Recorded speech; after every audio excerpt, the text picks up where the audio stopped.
Ready? Thank you. So, all right, and if everyone will be on mute while we first get started, and let me just introduce myself. I'm Lincoln Strawn. I'm a Deputy Attorney General from Boise, Idaho, and I'll be the hearing officer, sometimes referred as hearing coordinator for this hearing. And this is before the State Board of Land Commissioners for the state of Idaho in the matter of encroachment permit application number L-96-S-2768 with Teague Mullen-Bonner Land Company as the applicant for a single family dock as well as riprap.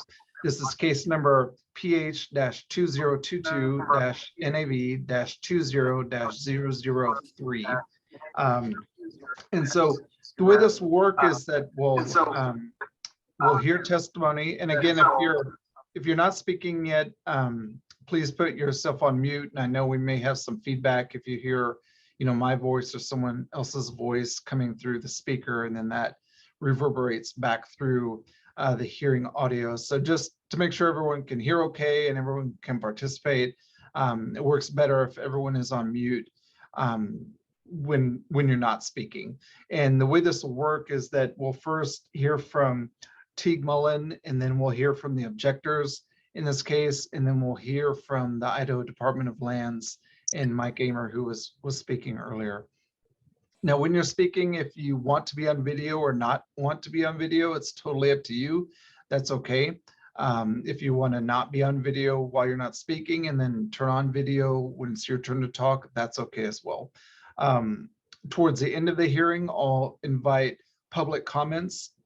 We do have a lot of public comments as part of the record, and anything submitted in writing is part of the record for this case and something that I can consider when I'm writing the decision on this matter. My decision will not be made over the phone this evening. It will follow in writing within 30 days from today's hearing date. And my order is a recommended order. It's a preliminary order to the Director of Lands, who will then choose to make my order final or change it to make his own final order. But decision will not be made over the phone. It will follow in writing, again, within 30 or at most 45 days from today's hearing date. So with that being said, any exhibits, as I mentioned, anything in writing, whether they're exhibits or comments or statements, are all admitted as evidence that can be considered as part of this hearing record. Any of the testimony that we'll hear this evening is part of the evidence as well, and I can consider that too when making the decision on this matter. Anyone planning to speak on the hearing will be sworn in first, and so just keep that in mind when I call on you. I'll first swear you in, and then we'll hear what you have to say. So let's go ahead and get started.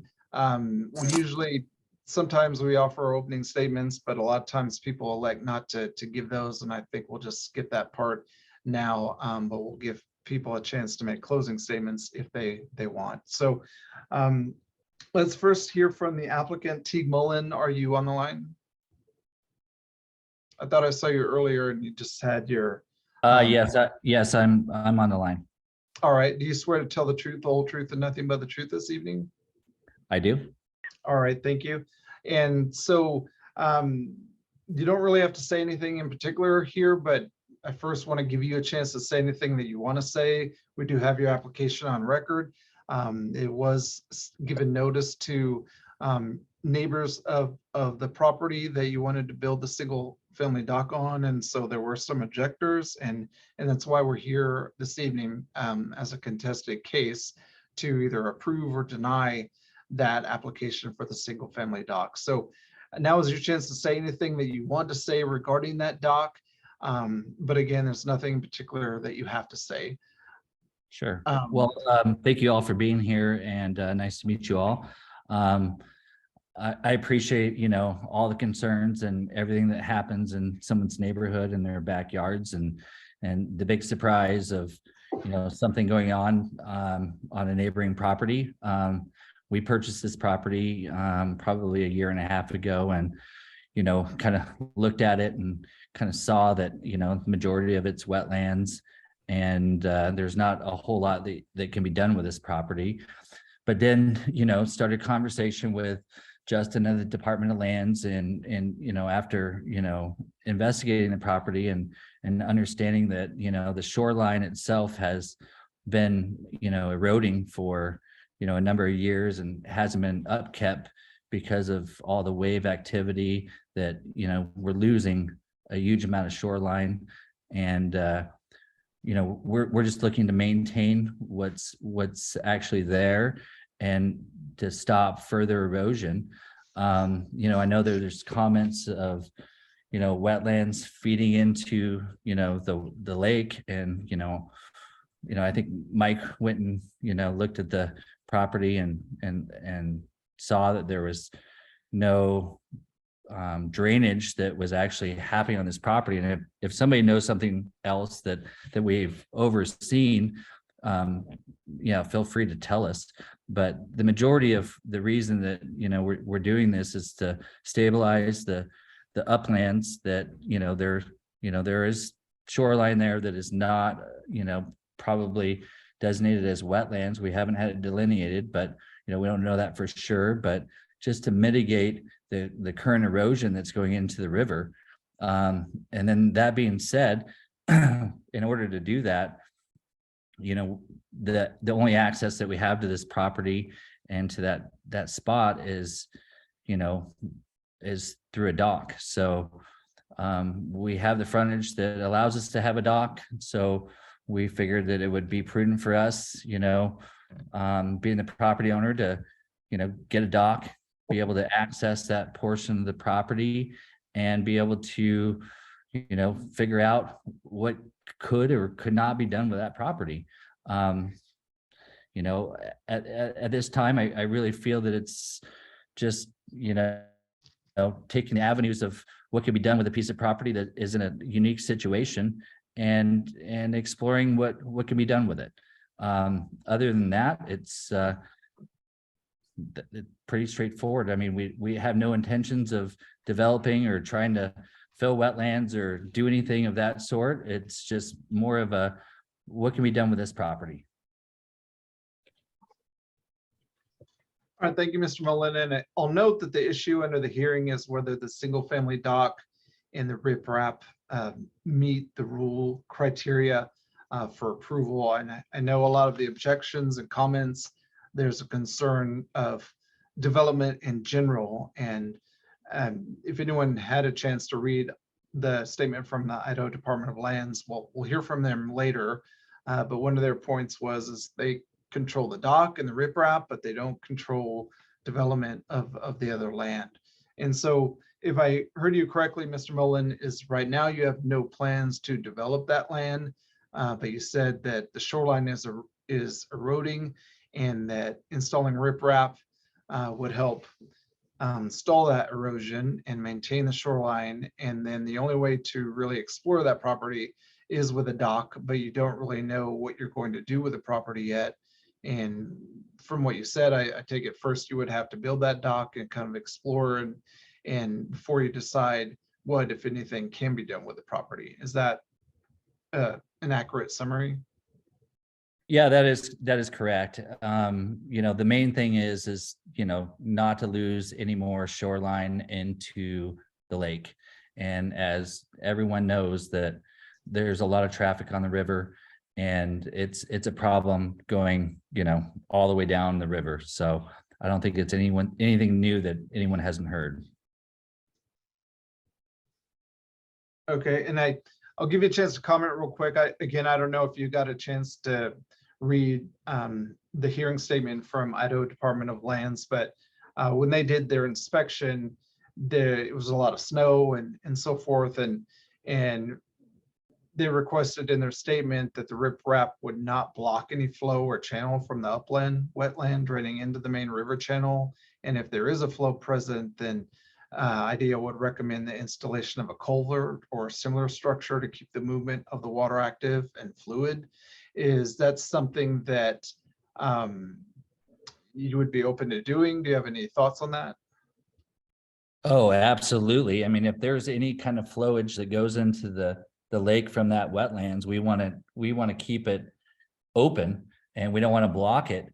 I just did not personally see anything, and maybe tonight that there could be some light shed on that to where there's a concern, and we'll definitely address it and mitigate the situation as it comes forward. That's not our intention. Our intention is solely to preserve the shoreline and to stop the erosion. And if there needs to be 5 culverts, we don't care. It doesn't matter to us as long as we're doing the right thing for the wetlands and for the shoreline preservation. That's our goal. Okay. And again, from what you've stated, preservation is your current goal. But an obvious follow-up question with the concern of people of development, once you, assuming you get a dock and you get that riprap to preserve the shoreline, would you then look to, if possible, develop the property or sell the property, or is it strictly preservation as your goal right now? Yeah, we have no idea what we would do with the property and what could be done with the property. And that's why we're here today, is to explore the options that we may have.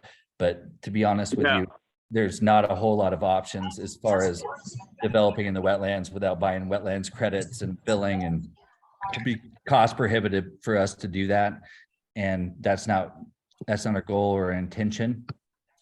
We do own adjacent parcels that border this property, and they do have an access point with a boat launch that we are a party to, and that we're a part of the Swan Shores, association and CCNRs, and we intend to abide by all those, requirements from those CCNRs. But, one avenue would be that, we had a lot owner that bought a lot from us, and they go and launch their boat, and they can park their boat there in the afternoons and watch the sunset.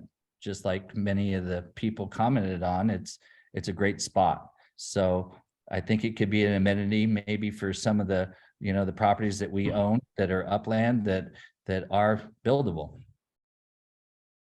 Okay. All right. Well, thank you, Mr. Mullen.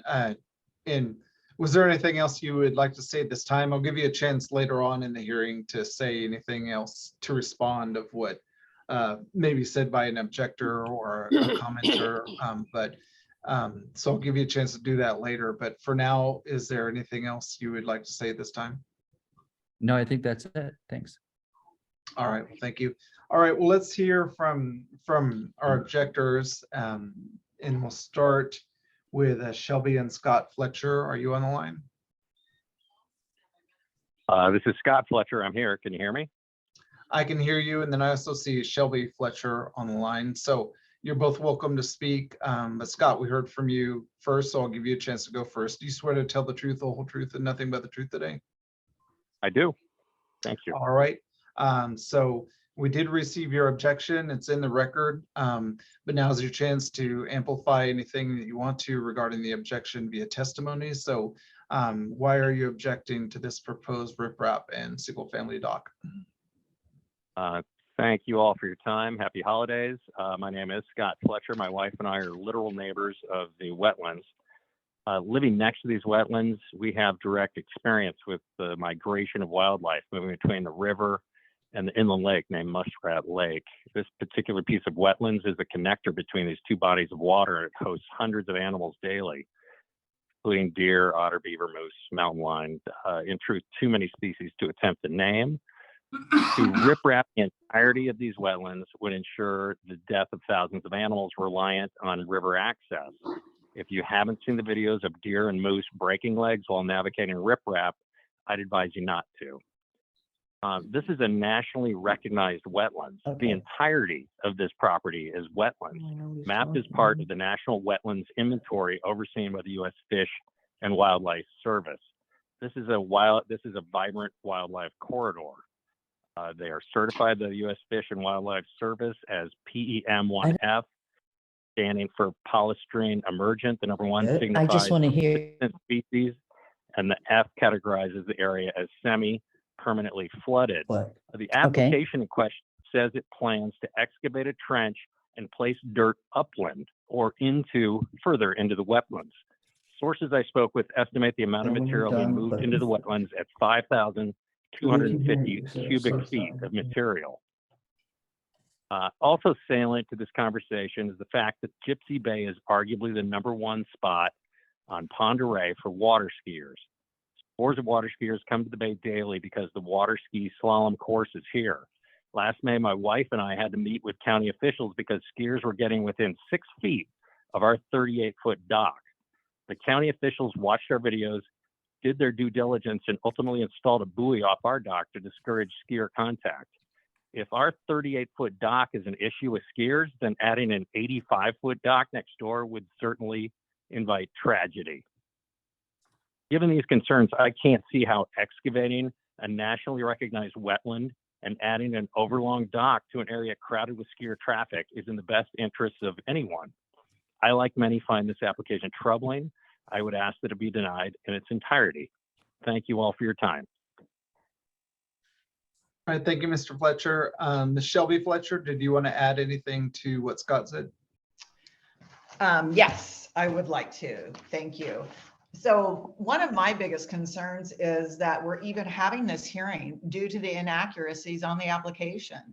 There are, for example, the applicant checked the box stating that the proposed dock is the same length or shorter than the adjacent docks. So our dock is 38 feet. The Quail's dock is at maximum 40 feet. So they're asking for more than 2 times what our anyone in the neighborhood has. And they started at 115 feet. So certainly interesting that they checked the wrong box. And they're also requesting to build 195 feet of riprap, which they don't even own that much waterfront. So due to the false information, just the fact that they were willing to check the wrong boxes and put false information down is concerning to me. And additionally, a dock of this length is going to impede our access to our own boat dock and our ability to get on our lift. The river has a strong north to south current, and the only way to get a boat on our lift in this part of the river is to approach the lift from the south, moving carefully upstream, heading into the current towards our dock. An 85-foot dock will completely cut off our approach to enter from the south.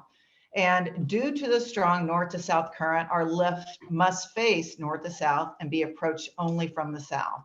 So by granting them the dock of that length, you're impeding our ability to enjoy our dock and be able to get on our boat. My husband spoke to the water skiers, but additionally there's kayakers, and so many people are coming by to see the wildlife up close. I've lived there 2 years. I have not noticed any shore erosion. And quite honestly, my husband and I clean the wetlands all the time. When trash washes up, we had a big raft wash up. My husband had to haul it away. It took him days to chainsaw it all up. So we have been actively maintaining the wetlands. Honestly, too, I think that we really need to think about the cumulative impact to the wetlands and the foreseeable future actions of this applicant. He's already stating he doesn't know what he's going to do with the wetlands. I mean, they're wetlands. They shouldn't be developed. I don't even believe we should be discussing this. I've only been in Idaho for 2 years, but I love your state. And you can't just say we're only in charge of docks. Somehow, things keep happening. And if this is the first step, and there's saying what can be done with the property. And they're only paying property taxes as if it's wetlands. So I have a whole lot of concerns, and I would implore you to please deny the application in its entirety. And thank you. And let me ask a follow-up question. So you mentioned your dock is 38 feet and the Quail dock is 40 feet, and the proposed dock is 150 feet. Would you be okay if it was a shorter dock, if the proposed dock was only 40 feet for example? I would, if it's truly a single family dock, and honestly, I feel like they're wetlands, and I don't know what the impact of putting riprap would be, but having a dock of that length when nobody else does have one in our neighborhood, it doesn't make any sense. And two more points. So thank you for a follow-up question. The applicant is saying he's very familiar with all the CCNRs, and I'm on the board, and anyone that has any development ideas is supposed to bring them to the board first. That was not done. And additionally, when he's talking about allowing other properties to come enjoy the dock, we don't allow any commercial activities. So if he's going to charge anybody any money to come enjoy the dock, it's not allowed. So that's a concern. And additionally, the photos that he submitted of our property, when we bought our property 2 years ago, it was all staked out. And the drawing he rendered and presented acts like the middle of my house, or at least our bedroom, is on his land. And that's just not accurate. So there are so many inaccuracies. I'm just troubled with the entire idea. But thank you so much for your time and your willingness to listen to our side. You're welcome. And I meant to mention this at the outset, but I am taking notes on my end. James, Okay, just a moment, Ms. Quayle. And then behind my vision is 2 computer monitors, and I have the different documents from the case up. So if you see me looking off at an angle or down, it's because I'm taking notes or looking at the documents that are part of the case. So I didn't want anyone to think I was kind of staring off in the distance here, but all right. Well, thank you for that, Ms. Fletcher. So let's go to the Quayle objectors now. Linda Quayle, I see you're on the line. Are you ready to state your reasons for the objection?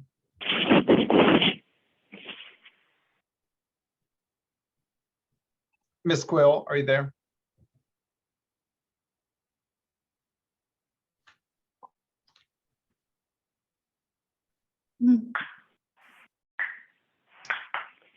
Ms. Quayle?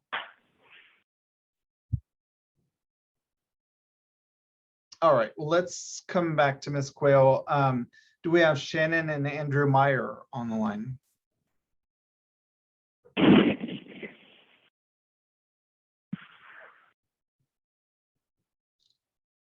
I don't see them anywhere, but that doesn't mean they're not on. Just want to give them a moment to chime in if they are.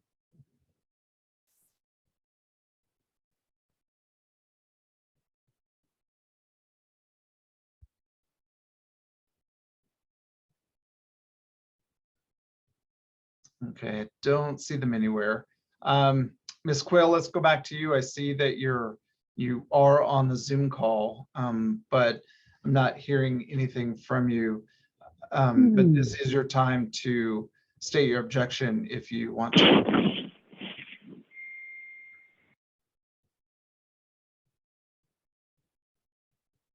No, okay. All right. Can I say something, Mr. Hearing Officer, real quick? This is Mike Hamer. Could Yeah, the of phone course. number, the phone number that has the 520 area code, can you please mute your phone? If that's possible, we keep getting some sound and feedback from you. So if you have the 520 phone number, if you could please put your phone on mute, please. Thank you. Yeah, I think that's Mr. Fletcher. If you could mute your phone, that would be appreciated. Okay. All right. Well, Mr. Amer, we're not hearing from the other objector, Ms. Quill, as of yet. We'll invite her to participate if she does want to say something, but I think in the interest of time, let's move things along and let's go to you. I don't know if Ms. Kaufman was on the line for this hearing call to join us, so she can participate, but Linda Record. okay, Ms. Hearing Quill, is officer? that you? Yeah. I would recommend going just down the order of people you see on your list to see if they might want to speak. Okay. Because All it's kind of a mix of a contested case hearing as well as a public hearing. And so Okay. we have a lot of people on the line, so I think it'd probably be best to just, if you could work your way down your list and see if the next people want to talk, and then we could circle back to the Quails at that point, and then I could give my presentation after everyone else has had a chance. Okay, that's fine. All right, well, I'll do that, and I'll do that just by the windows that I see. And the next one I see is Mr. Eric Wilson. Did you want to make any comments tonight? No, Mr. Strawn, this is Eric Wilson with the Department of Lands in Boise. I'm just observing the proceedings tonight. Thank you. Okay, all right, thank you. And so then let's go to Tina and Ron Sikora, if you wish to say anything.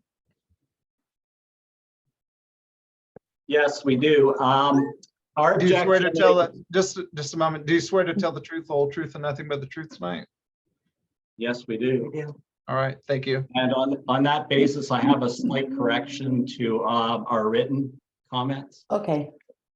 There are only 40 homes currently using water, domestic water, but there are Yeah. over 50 hookups. So Okay. our main objection is primarily around our water system, which draws water from that natural area. It's basically a holding tank. We've been there for 30 years, and it basically acts as a basin. And as the water comes in, it gets stored, we use it, it drops, it raises again through natural means, which includes runoff, rain, snow, those types of measures.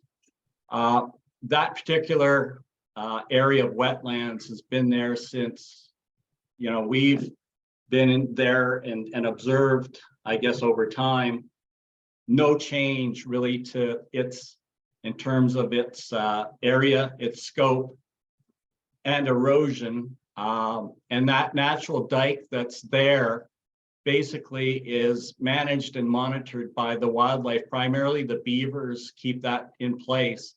So what I guess I don't understand is, I'm kind of with Shelby here. I don't even understand why we're having this discussion, because what's being proposed is being proposed to be built on a wetlands.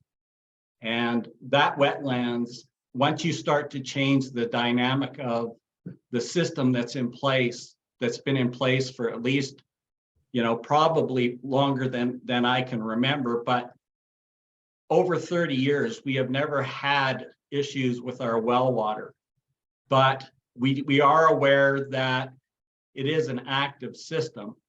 But the reality of that is that once you start moving and changing nature, you're going to modify water flow. And the hydrology here has not been studied. It's not even been talked about. And that is of a major concern from the standpoint of all users for domestic water supporting our well system.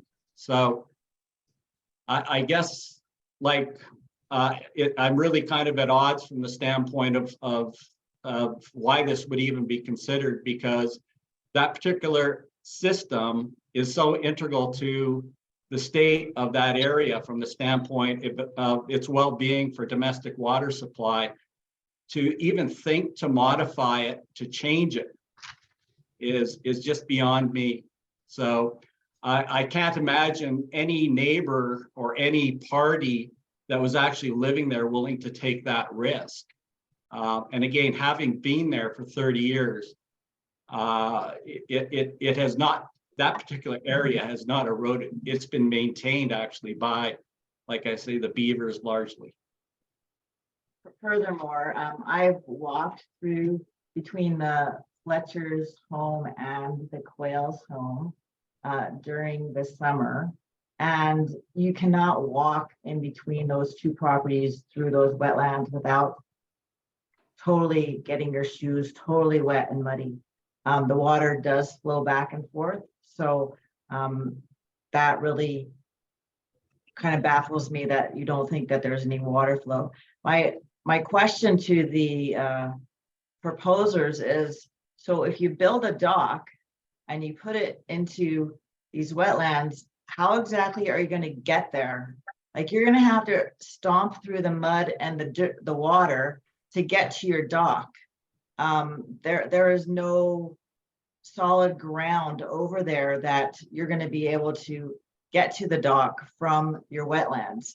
Now, if you owned the Quails lot or you owned the Fletcher's lot, you could get to those wetlands via their dry land, but there is no dry land over there. So I'm just curious as to where the dock's going, like into the wetlands?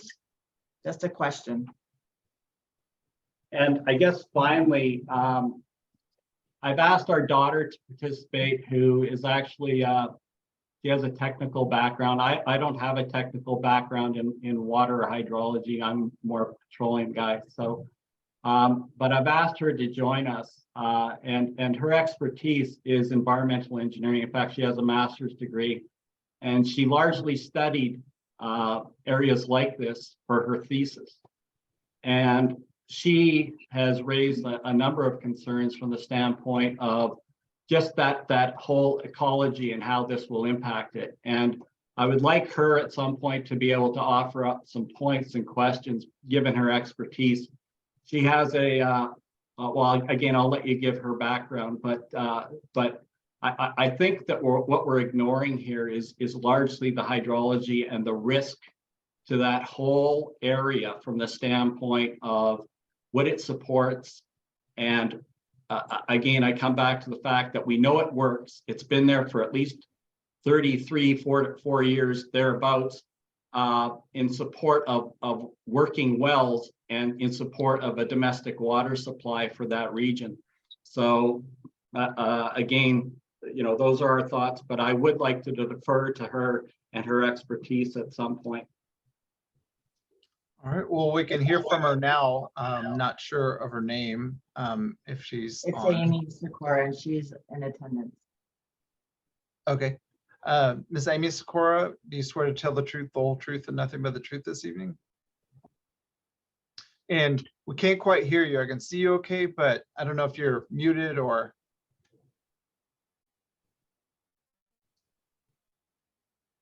Yeah, still can't hear you. If you look in the lower left screen, it'll have your microphone. If it's not muted, then I believe, okay, she just sent us a chat message saying she would need 5 minutes or so to connect to her phone because her mic is not working. So we'll come back to you, Amy, after we hear from someone else. And so Gypsy Bay 2 is the name I see next to Tina and Ron Sikora. Would you like to say anything during this hearing? Hi, good evening. My name is Linda Record. I am also a board member on the Swan Shores too. I truly. Just a minute, Linda, do you swear to tell the truth, the whole truth, and nothing but the truth today? Yes, sir, I do. All right, go ahead. So our property also backs up to the wetland area, and we truly don't. I truly don't understand the reasoning or the need for a dock at this particular site. There are many animals that come through my yard, and there is water in the back area that feeds that wetlands. I know that, or my understanding is that Bonner County land is owned by Tricor, which likes to build on wetlands, but I truly hope that you oppose this building of a dock. Okay. All right, Amy, are you having any luck connecting by phone? Still working on it, so we'll come back to you. I see a Karen on the Zoom call. Karen, would you like to participate at this time? Sure, I'll say a few things, please. Do you swear to tell the truth, the whole truth, and nothing but the truth this evening? I do. Thank you. Go ahead. My land is adjacent wetlands with the proposed where the applicant is. The water flows underneath Gypsy Bay Road, and empty whatever their wetland water is comes into my wetlands. This goes up and down with the flow river. And over the last 45 to 50 years that I've been in this area, our pond level, which is what we call our wetlands, our pond, has gone down and down and down. You know, technically I don't know the right terminology, but it's slowly filling up with grass pads and lily pads. And I'm concerned that if a riprap wall is constructed, that will impede the water even more, and our wetlands will be soggy lands. They won't really be real wet. They'll just be soggy, marshy, not attractive to the wildlife that's there now. And also the concern with, you know, water levels in the area in general, until a study would be done to see how those water levels affect our wells.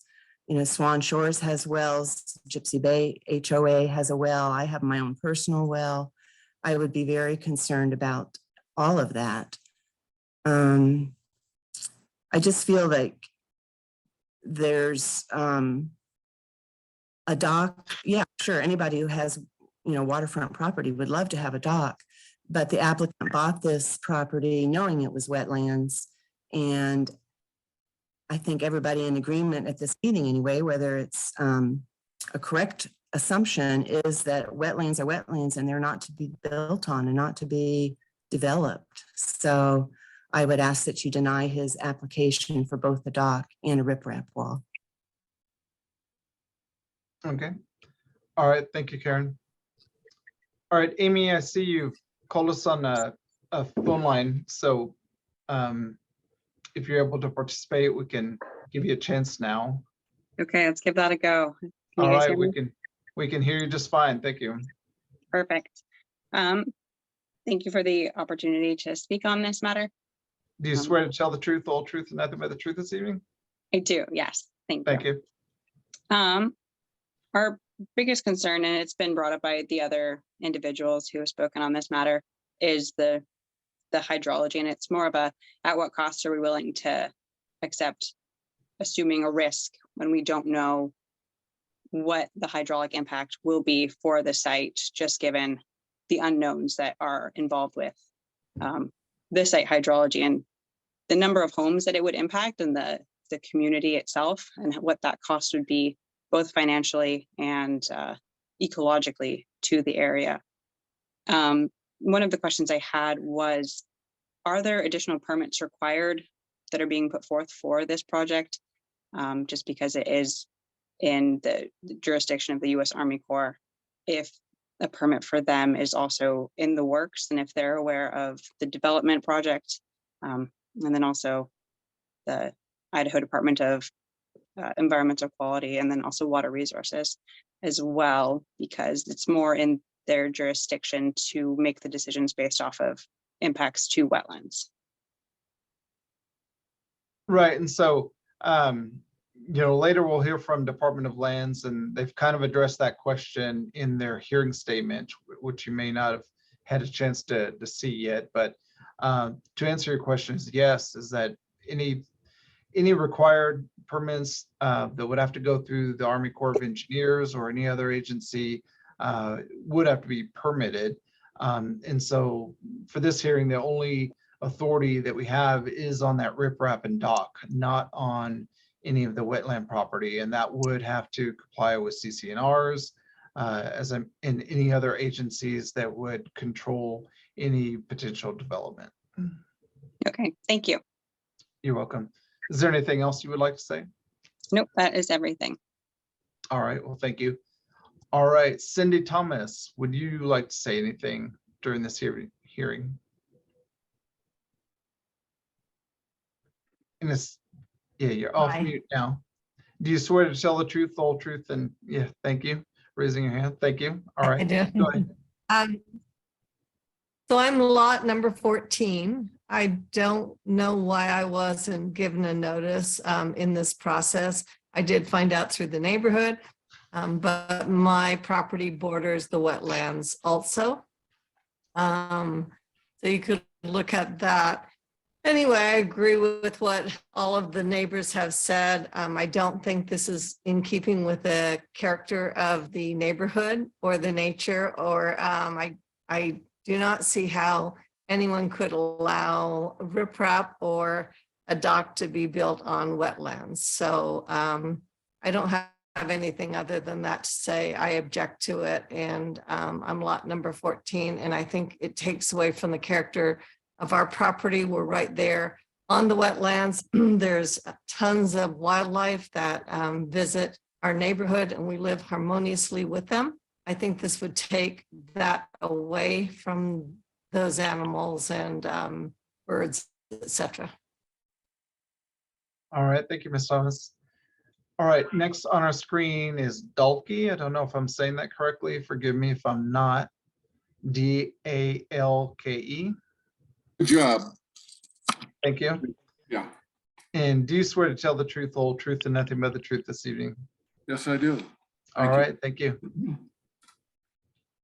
The reason for putting a dock out there appears to be to increase the value of a property, to make it, which would increase the profitability for the developers.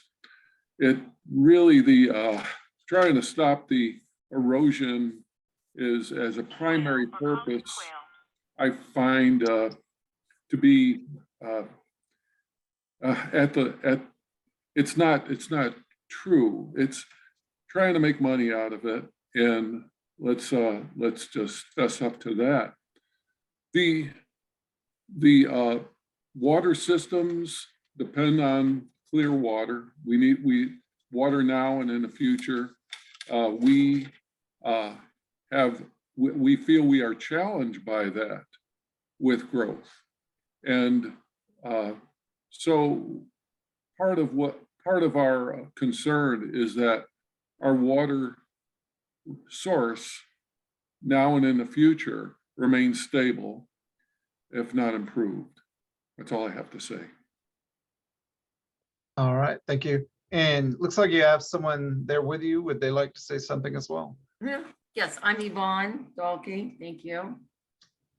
All right, and do you swear to tell the truth, the whole truth, and nothing but the truth today, Yvonne? I do. Yes. Thank you.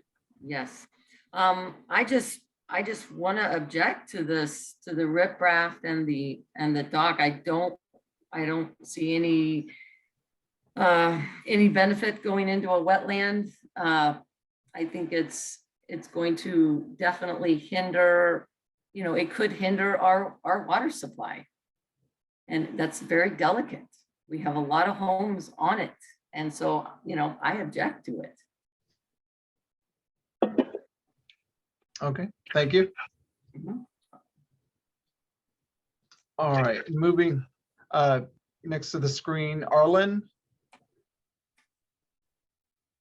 And you're on mute, so if you could unmute your microphone so we could hear you.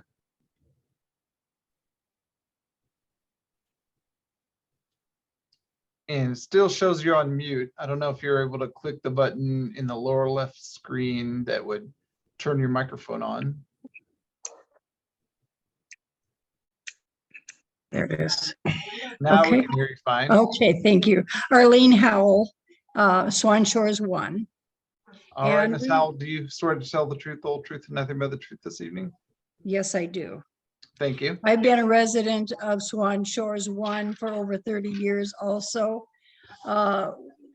What my main concern, and I am objecting to this permit, mostly because it seems to be a development company that is applying for this permit, even though it's an individual's name. And I am so concerned about disturbing the wetlands, contamination of the water, the riprap that would further disturb the animals, the wildlife, the frogs, the turtles, that go here. I don't think our infrastructure can support further development that might be proposed in the future by this development company. And I would request a physical visit to the site before any permits are granted. So that's pretty much what I have to say. All right, thank you. And do you have anyone there with you that wants to speak as well? Do you want to say anything? Sure. This is Alton Howell. All right, Alton, do you swear to tell the truth, the whole truth, and nothing but the truth this evening? Yes, sir. Thank you. Uh, we're just, once you get it, once you take away from the wetlands, it's gone forever. And we need that wetlands just tremendously. I'm on a ranch, and with the wetlands that we have, people come in and say, well, we could build houses in there. Well, you can't, never. And so you're barking up a long tree there. So that's all I've got to say. And we enjoy property rights. We feel like people that own their property should be able to do something with their property. But I think they have to pay attention to what they're doing to our land and to the wetlands. And this 85-foot dock, none of us have been permitted to build an 80-foot dock. We just put in a new dock a couple of years ago, and we could only go out 40 feet. All right, thank you. All right, moving on, Jennifer Elkstrom. I don't know if you're from an agency or you want to comment as part of the public. I wasn't sure, just wanted to give you a chance. Thank you so much. Yes, it's Jennifer Ekstrom. I represent Idaho Conservation League. Okay. Would you like to say anything on the hearing? Yes, please. Do you swear to tell the truth, the whole truth, and nothing but the truth this evening? Yes, I do. Thank you. All right, go ahead. Thank you so much for the opportunity to comment. I'm here in support of the objectors. I appreciate the thoughtful and insightful comments that many people have given already. And I just appreciate the diligent research that people have undertaken for their comments. We live here in North Idaho in an area that has spectacular water resources. It's what draws us here. And yet I've been seeing over the course of the last couple of years that these are being undermined at a really alarming rate. We're at a time of unprecedented growth where, frankly, all the easy and appropriate, in my opinion, the appropriate places to develop have already been developed. So we're seeing more and more of this type of application in wetlands or in impaired areas that really are not appropriate to be developed. And despite the really good intentions of many individuals who work at agencies, what I am seeing is a failure of our regulatory systems at all levels of government to adjust to modern conditions and to protect that which we all depend on, which is our commons, our commonly held resources that support our lives and our livelihoods here. And so I'm not approaching this hearing with any, super clever insight about laws that are being broken. And I don't anticipate changing Idaho Department of Land's mind on their recommendation to approve this application. I do want to point out two points about the application. One is where the applicant marked that this is not an endangered species area. The Pend Oreille River is home to bull trout, and that is a threatened species. The applicant also marked that is not a high quality waterway, and that is, while I consider it a high quality waterway, it is true that it's temperature impaired. The Pend Oreille River is listed on the 303D list of impaired water bodies for temperature. And what I want to say about that is that the cumulative impacts of riprap and wetland development are certainly contributing to temperature impairments as well as other water quality impairments. And we are seeing these types of activities lately approved at really a dizzying rate, just rubber stamping one after another at multiple agencies, not just the Department of Lands. But moving forward, I just want to highly encourage the Idaho Department of Lands to consider alternatives to riprap that include native vegetation, practices that would stabilize and to help cool the water bodies that are impaired for temperature, such as the Pend Oreille River.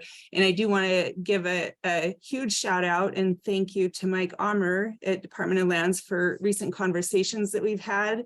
to this effect, and he's expressed an open-mindedness to exploring opportunities to move into the future in a way that is more sustainable and appropriate for our natural resources. I want to say one thing that's more relevant to the Army Corps of Engineers than to this hearing, but I want everyone on this meeting, on this call, to know that the Army Corps of Engineers would need to approve this riprap. They would do so probably under a nationwide 29 permit is what it's called, and that's for wetland fill that is under a half an acre. And so they do that very quickly. I don't know if they've already done that. The applicant stated that he has not applied to fill the wetlands, so maybe that has not happened yet.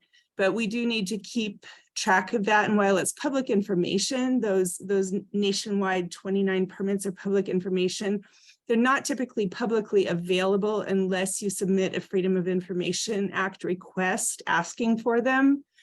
And so it's something to keep track of. And in that, in order to authorize those permits, they need to have a wetland delineation and a public interest review. So those are just some things to be looking out for. I'm considering that Idaho Department of Lands is recommending approval of this. I do want to state my hope that you will change your mind and you will deny this application for both the dock and the riprap in this sensitive location. But in lieu of that possibility, I just want to appeal to you, Teague.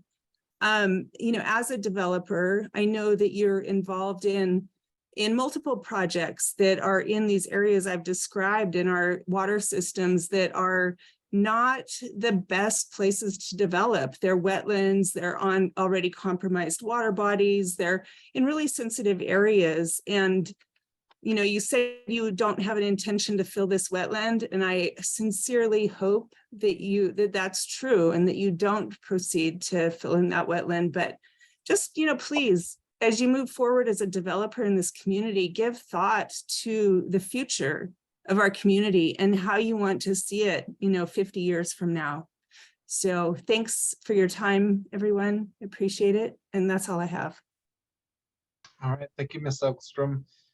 All right, so moving down the line, don't know if I'm saying this right, Afuson, Afuson, A-F-U-S-O-N. I'm with Lands, and I am just observing this hearing. Thank you. Okay, all right, thank you. All right, and Tim Roberts, let's go to you. You said your phone is working and so you could remark. Do you swear to tell the truth, the whole truth, and nothing but the truth this evening? Mr. Roberts?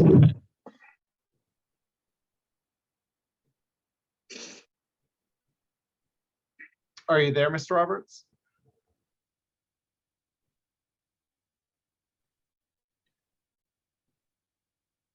All right, if you're talking, we cannot hear you. It doesn't show that your microphone is muted, and you sent a chat message that your phone is working so you could remark. So now is your chance to do so if you can.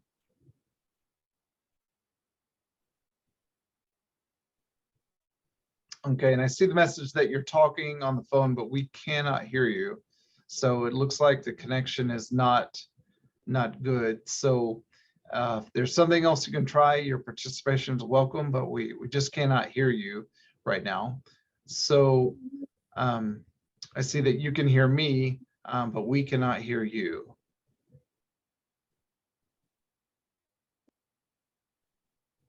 All right, we'll come back to you later and see if you can try something else. I'm not sure what that would be, but we just cannot hear you. So moving on to Bob Oakley, would you like to say anything on this hearing? Yes, I would. Do you swear to tell the truth, the whole truth, and nothing but the truth today? I do. All right, thank you. What would you like to say?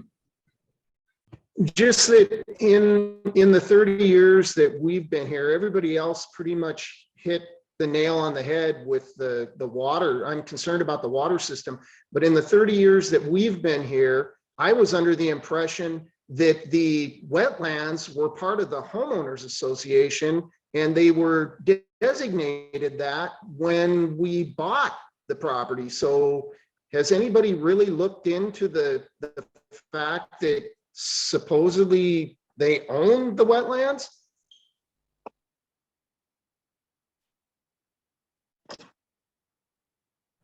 All right, does anyone Were have you an able to answer hear to me that? on- I know we have a couple board members, I think, on the line, but does anyone know the answer to that?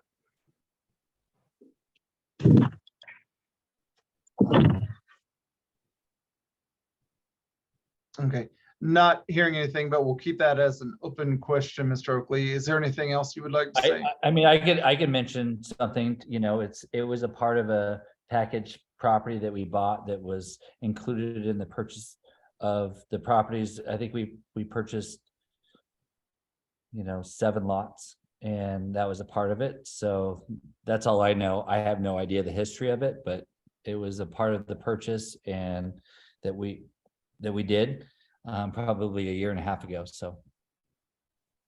All right, thank you, Mr. Mullen. Mr. Oakley, was there anything else you wanted to say? That I am against the dock and the riprap, and that the water does flow the opposite way. It flows from Muskrat Lake to get out of into the river. And if we did a flood or a high water like we did in '96, it could quite possibly wash the roadway out, which would be Gypsy Bay Road. And I'm very concerned about our water quality and our water period. Whether, you know, if not so much on the dock issue, but why would you build a dock if you're not planning on doing something more? And that's the scary part about it. So I'm against it. Thanks for your time. All right, thank you, Mr. Oakley.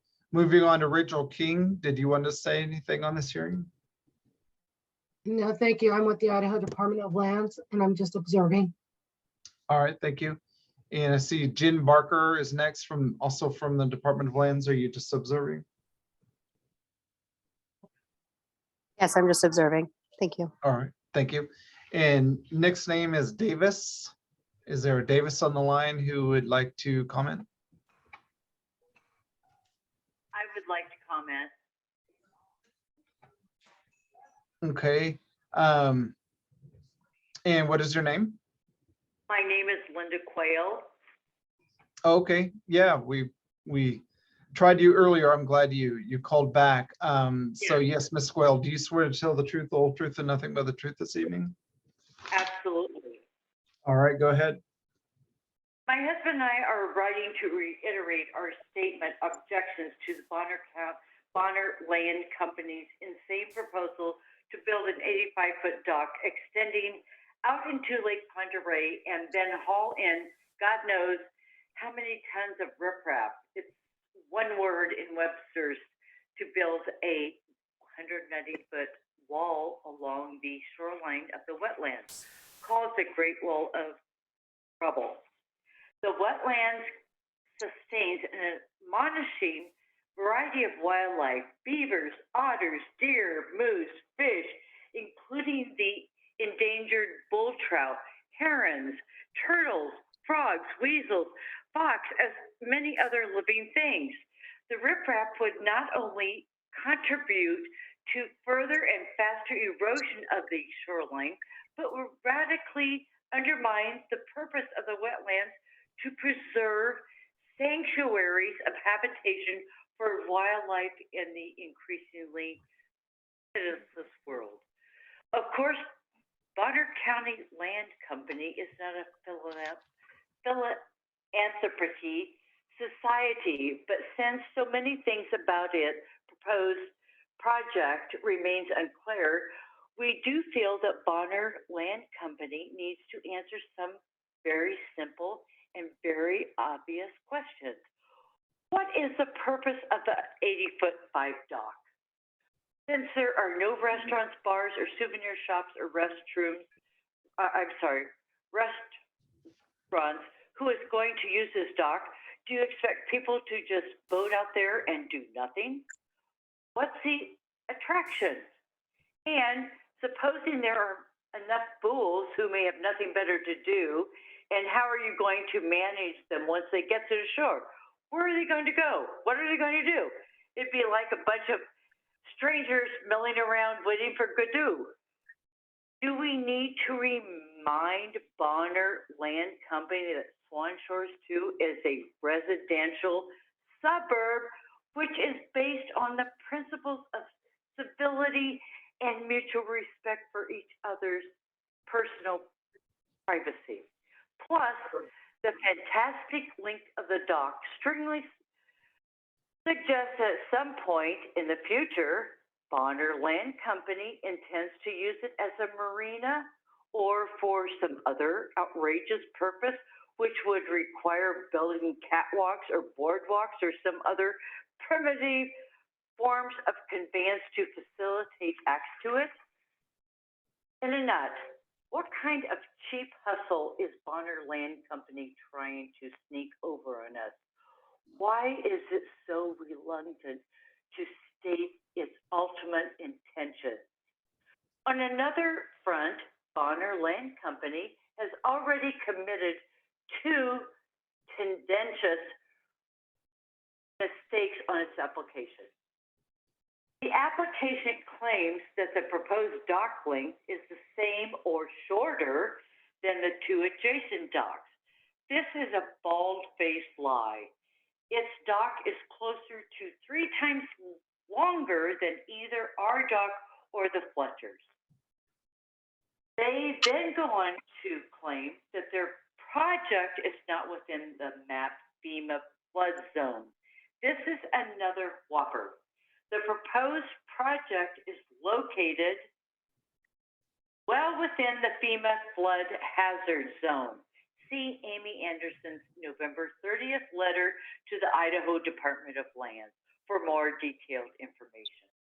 This kind of shameless duplicity leads us to believe that this is only the first phase of some sleazy scheme to utterly and irrevocably annihilate the peace and dignity of the landscape. In closing, you allow Bonner Land Company to obtain a permit for its proposed project, it will long stand as a foul monument to everything cheap and greedy in the human soul.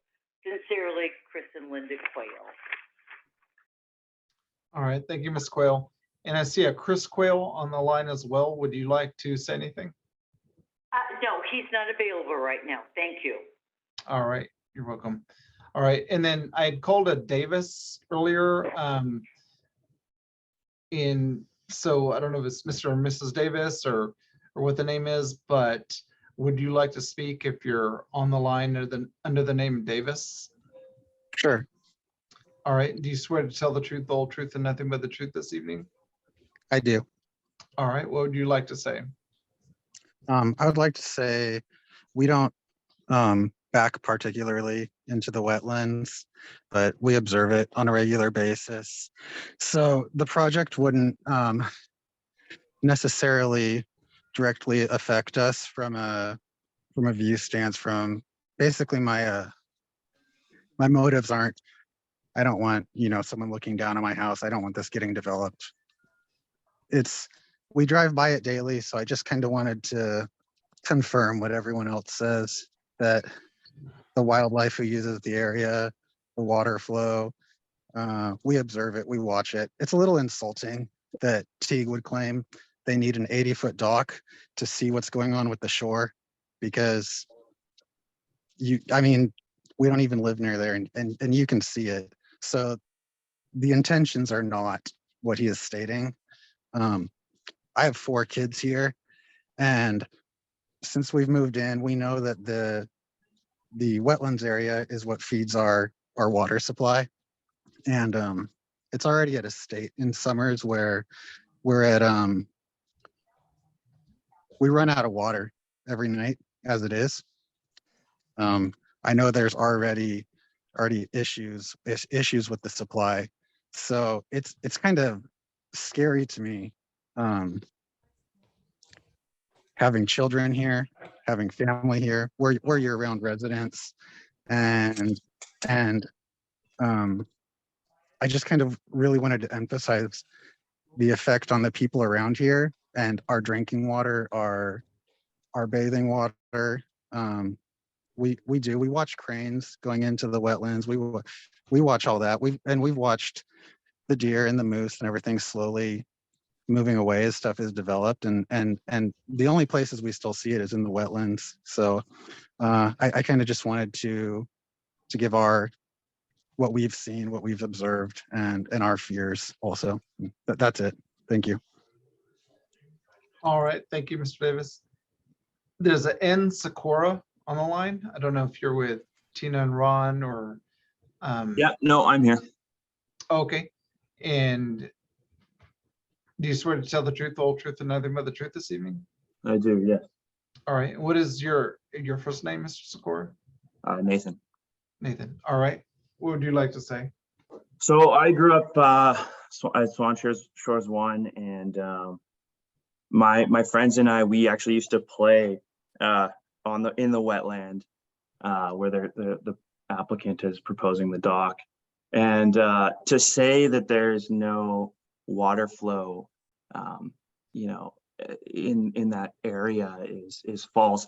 We actually used to go frog and turtle catching in that area, and there's quite a few ponds back there, and I know just from experience growing up and running through there that you get wet when you go through there, and so it is very much a wetland and very integral in our water supply for the community. Now, my real question is, there hasn't really been an end land use declared by the applicant, and so that's quite troubling, I think, for most of the community members. Also, this idea that the applicant is looking to protect shoreline in the form of riprap seems, as his end use, seems slightly altruistic and seems a bit far-fetched, in my opinion. It doesn't seem to fit with maintaining the ecological system that is there. And so I have issue with that, and I'm very opposed to this application. All right, thank you, Nathan. Bobby Egar, sorry if I'm pronouncing that incorrectly. That's okay, thank you. Would you like to speak on this hearing? Yes, I would, and then my husband Warren Egger would like to speak also on the same line. Okay. I just want to And do you support both, I'm sorry, do you both swear to tell the truth, the whole truth, and nothing but the truth this evening? I do. I do. Thank you. Go ahead. I want to support my neighbors in opposing the application. Our fear is that the next step will be to fill in the wetlands and try to make all of the 7 lots that the company owns into buildable lots. Our water system, our sewer system, and are not included in Swan Shores utilities. Those 7 lots are not included. And so we are going to have future problems with water and with sewer. And of course, filling in the wetlands would be a disaster for our area and our neighbors. And here's my husband. Yes, one of my biggest concerns that have been addressed already by Mr. Oakley is the wetlands, the road that enters into our development, Gypsy Bay. There are wetlands on both sides of that road, on the Russell property and the wetlands that are in question. And my biggest fear would be if there's a dock made, if there's any modifications of the river, riffraff or any of that, that in the situation, if we have a rise in a river, we have a flood, the only access for us to get out of this area is Gypsy Bay. We have no way of getting out of here if that happens. And I will totally agree with every other entity and person that has spoke that we totally oppose this dock, any altering of the river, I think would be a tragedy. And that's it. Thank you. All right, thank you. Mr. Roberts, I think you were able to call back in. Let's see if we can hear you. Can we hear you?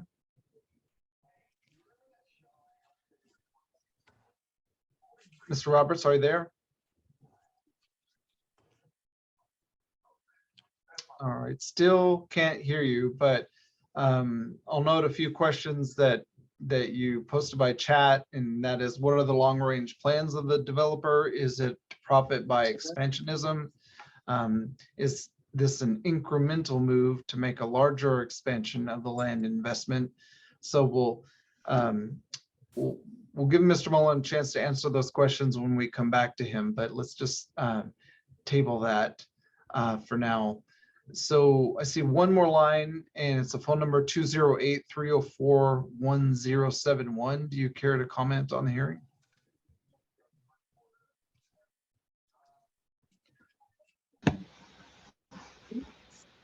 (208-304-1071). Can you hear me? Yeah, that's Mr. Roberts. Oh, I see the chat now. Okay. All right. Well, I think we've gotten through everyone. Sorry to Mr. Roberts that we can't hear you, but I did note those questions, so we'll take that up in a moment. But Mr. Raymer, if we can now go to you, you've heard all the commentary. You've already seen the objections as part of the record, and of course, Department of Lands has issued a statement on this. But I'll give you a chance to read from that statement if you wish, and address anything else that you would like to say. Do you swear to tell the truth, the whole truth, and nothing but the truth this evening? I do, Mr. Hearing Officer. But before I go, I do have someone in the Coeur d'Alene office with me today. I have Lynn Frank, who lives in the Swan Shores neighborhood, and she would like to comment. So I'll let her go, and then when she's done, I will give my testimony. All right, Ms. Frank, do you swear to tell the truth, the whole truth, and nothing but the truth this evening? Yes, I do. All right, thank you. Go ahead. See if we can move this. Just a second. Okay, my name is Lynn, and I live on Lot 7 in Swan Shores 1. I'd like to say that it was very surprising to hear the statement from Bonner Land Company that they were trying to preserve the river's shoreline. It doesn't go along with what they've been doing for the last 2 years since they bought all this stuff. They started by destroying the massive trees surrounding 2 parts of my lot. And for 1 month, I listened to chainsaws constantly for 4 weeks, from 7:30 in the morning until 3 o'clock in the afternoon. And every time the trees around me fell and hit the ground, my house rattled and shook. So I put up with that for a month. And you need to watch what people do, not what they say. So I watched and listened to all this noise, and the chainsaws went off, and then they started fires with all the extra trees and branches, and the fires burned after 3 o'clock, and they left big flames of fires behind my property between Swan Shores 1 and Swan Shores 2. And now they've destroyed all those woods. I have no moose. I haven't had moose for 2 years. I have deer probably once a month in maybe a 2 or 3 month period, and no turkeys or any of the other wildlife that used to come. And so they've destroyed much of the land around which the wildlife go. So I don't believe that there's no plan that's down the road for any future building. Nobody's going to spend the kind of money you're going to spend to put riprap and a big dock out there for only the reason of preserving the river shoreline, which I've just shown you indications that doesn't go along with their actions trying to save any kind of wildlife management because of the actions they've done with the trees. Last summer, we were all on a water shortage. We were not allowed to use water for anything except for cooking, bathing, laundry.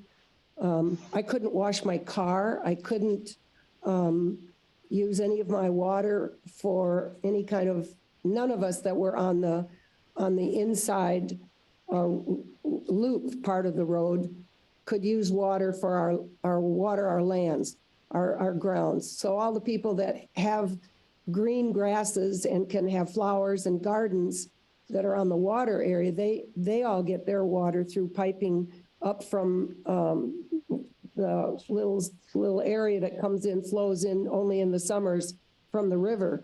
So in our area, we were not allowed to do any of that. We had to be very careful.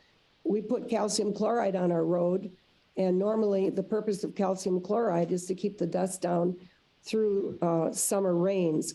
Well, this year was the worst, hottest summer we've had since I've lived here. I lived in Swan Shores now since 2017, and we couldn't even water the road, the gravel road, to keep the dust down and we had no rain, so we just lived in constant dust.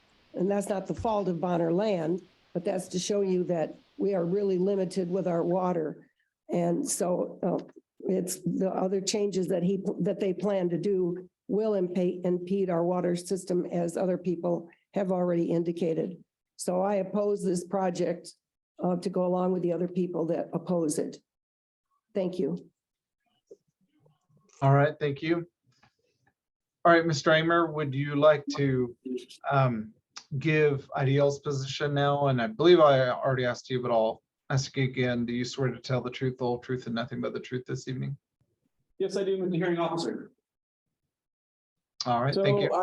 I took some notes when people were giving their testimony today. I wanted to address some of the comments that came up. So before I read my statement, I'm going to go through some of the notes that I took today. Okay. So this order is going to kind of be in the order that I took the notes based on the order of the people that spoke. So there was a comment about the parcels and the map not lining up. That is fairly common. The applicant used Bonner County's Cloud GIS parcel map page, the web page. There's also one in Kootenai County called Casey Earth.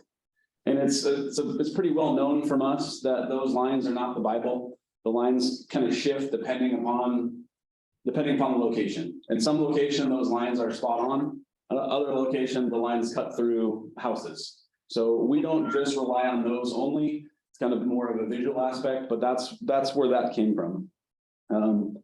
Wanted to mention that we did speak with IDFG.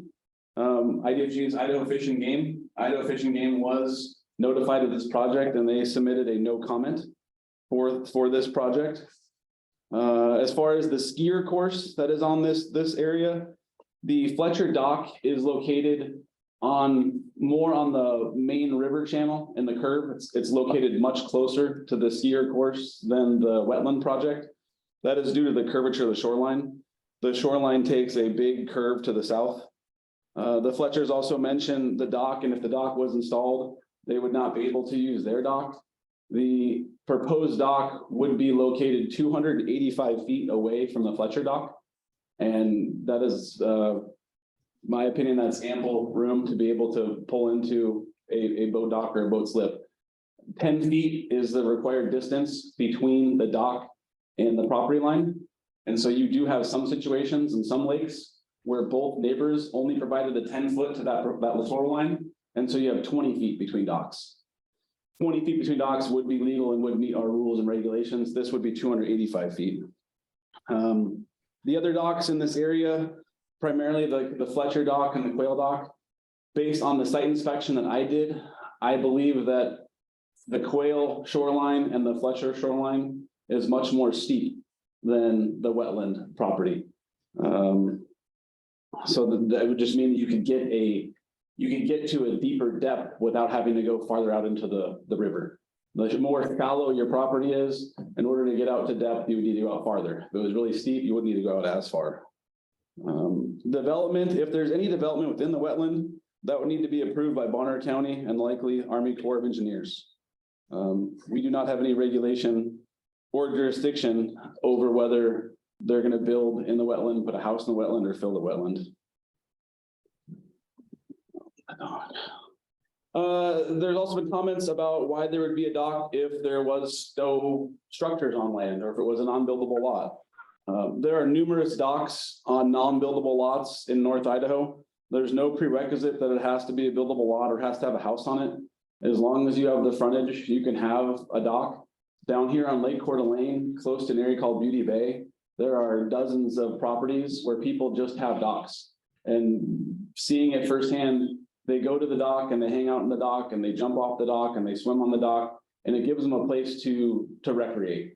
So they have no house there, they have no upland facility there, but at least they have a place to park their boat and hang out and swim.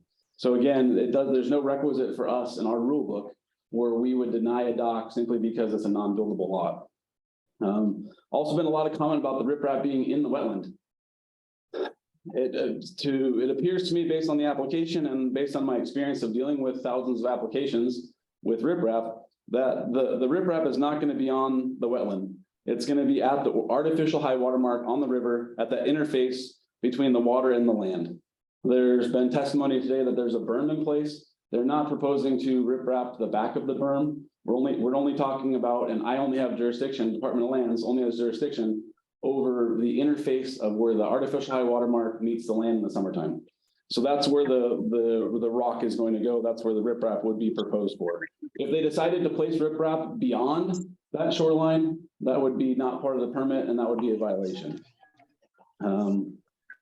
Also, based on my site inspection and some testimony today, and also with the gentleman I spoke with when I was on site, there is a berm in place that is the interface between the river and the wetland. And that berm fluctuates in height depending on where you're at. And some locations, as you can see in my inspection report, in some locations that berm is almost 6 feet tall. In other locations, it's 2 feet tall.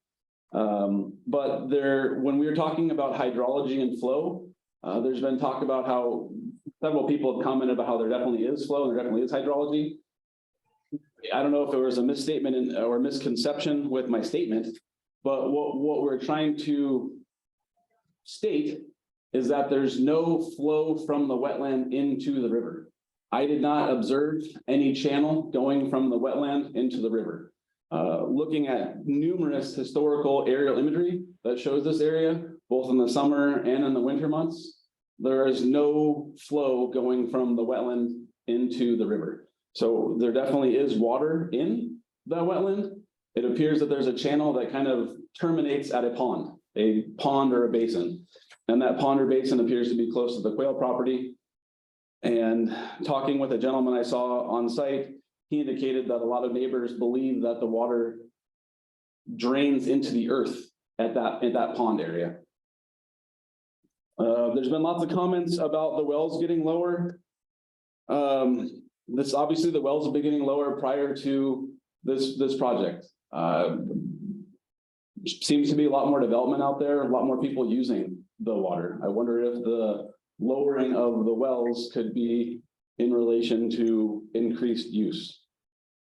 But as far, again, talking with the hydrology and speaking with Fish and Game about this, the hydrology appears to be coming from the Muskrat Lakes area, the draining of the Muskrat Lake area. The hydrology does not appear to be caused from the damming of the Pondary River that then backs up in the summer and then feeds the wetland water.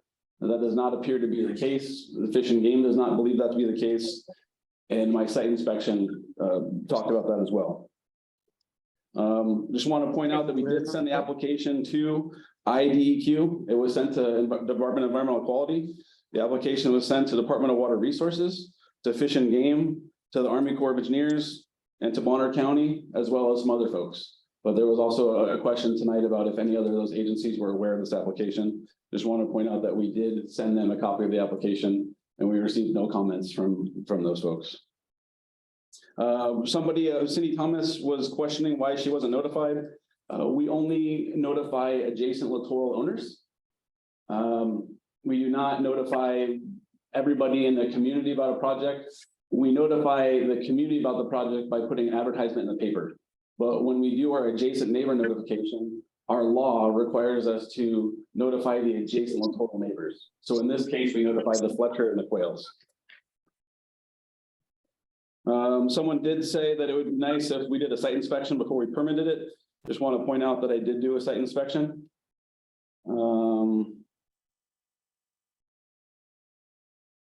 There was a question that Mr. Teague Mullen kind of answered, as what if they do own the wetland.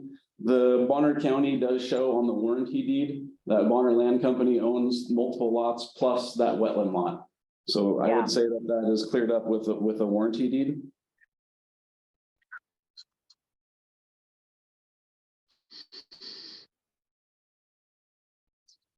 And then again, there's been lots of talks about filling in the wetlands. There is no, in my opinion, there is no proposal to fill in the wetlands with this application. The riprap will be placed in the water at the interface of the high water mark and the land, separated from the wetland by that berm.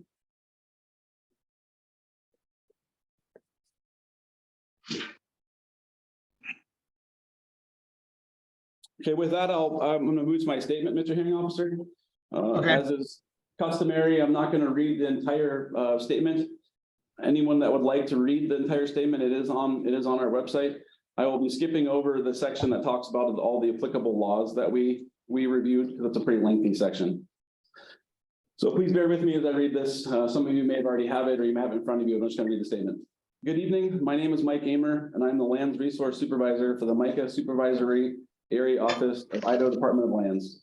My purpose in being here today is to provide you with information regarding IDL's assessment of application for encroachment permit number L96S2768, filed by Teague Mullen of the Bonner Land Company, which owns property identified as RP 0415-30000-WA0A in Sagal, Idaho.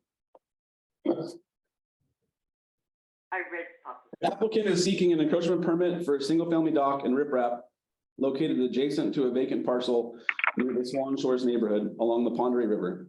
This parcel is described as parcel ID RP 0415-30000-WA0A wetland area of the Swan Shores 2 subdivision.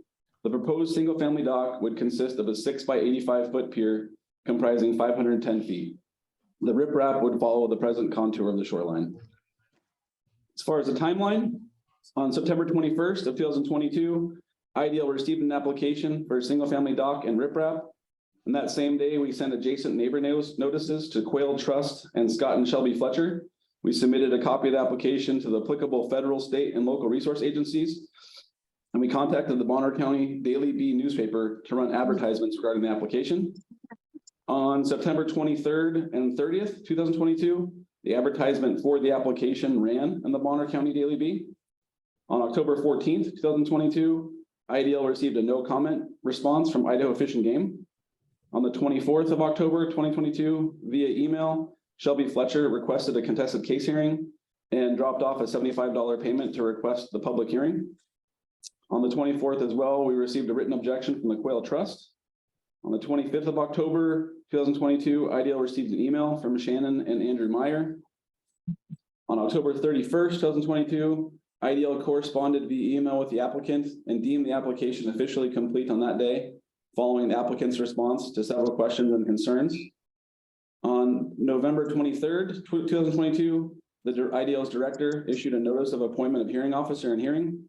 And then finally, on December 6th, 2022, I performed a site inspection and completed an inspection report, which has been attached to our hearing statement. As mentioned, I will skip over the 4 or 5 or 6 pages of all the rules that we have to look at when we are processing an application.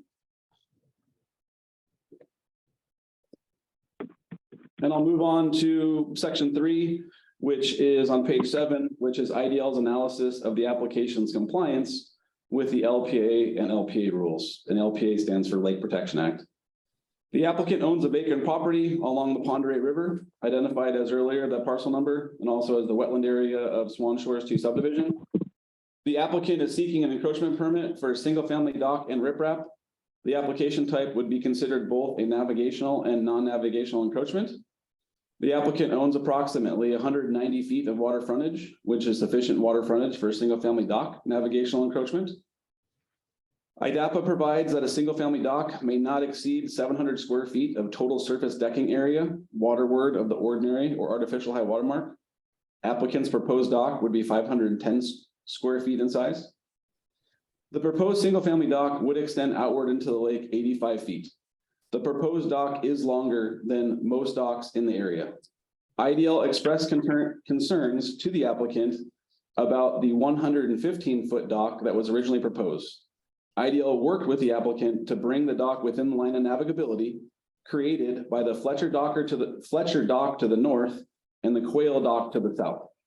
When creating a line that connects the Fletcher and Quail docks, the proposed 85-foot dock would be within that line on the shoreline. Additionally, the shoreline or riverbed in front of the applicant's property is markedly different from the shoreline of the Quail property located to the south. During my inspection, I observed that the shoreline or riverbed was very steep where the Quail dock was located, while it was much smoother and gradual of a slope at the applicant's parcel. IDAPA provided a rebuttal presumption that a single-family dock will have an adverse effect upon littoral rights if it is located closer than 10 feet from adjacent littoral right lines. The proposed dock appears to provide over a 90-foot buffer to the south and a 90-foot buffer to the north, which meets and exceeds that minimum. And as stated before, the applicant is a littoral owner. The warranty deed states they're the owner, and they have not granted permission for anyone else to permit a dock on this parcel. And at this time, there are no other encroachments at this location.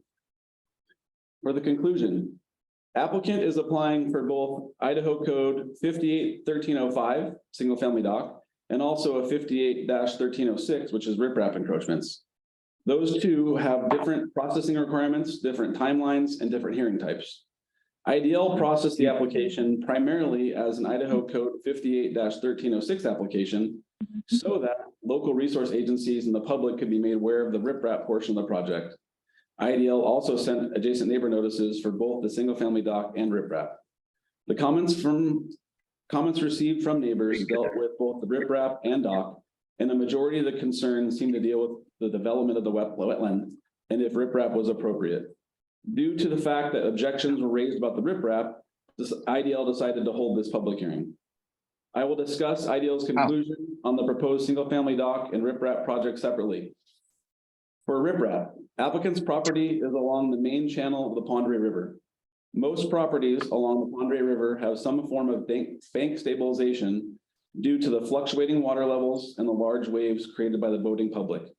The water level rises 11.5 feet in the late spring, is held steady all summer from June to September, and then drops 11.5 feet in the fall. It is fairly common to have erosion with that 11.5 foot elevation change, regardless of wave activity. The Fletcher property is protected by riprap consisting of very large boulders. During my December 6, 2022 site inspection, I was able to confirm the presence of significant erosion occurring along the varied height riverbank. Even though there is ample riparian vegetation along that shoreline, there still was significant erosion, likely depositing silt and sediment into the river each summer. Applicant's property is a wetland that appears to drain the adjacent Muskrat Lake watershed. It appears that Muskrat Lake drains underneath the railroad tracks and flows westerly towards the Pondray River. It continues to flow underneath Gypsy Bay Road and through the applicant's property. I did not observe any channels flowing from the upland into the beach area or into the main river channel of the Pondray River. It appeared that the bank may have been a berm that was created to contain the wetland water. I did observe a large basin or pond on the landward side of the bank or berm adjacent to the Quail property. Applicants stated that they were not aware of the wetland draining through their property and into the river.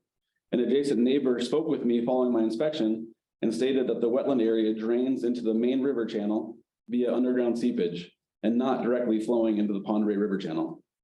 The proposed riprap meets the standards set forth in IDAPA. IDL did not receive any comments from Department of Environmental Quality in regard to water quality issues related to the riprap. Idaho Fish and Game did not comment on the riprap. IDL observed erosion on the bank along the shoreline of the applicant's property, and IDL recommends approval of the riprap portion of the application. Due to that fact that my inspection took place with heavy snow on the ground, if approved, IDL recommends that the channel not block any flow.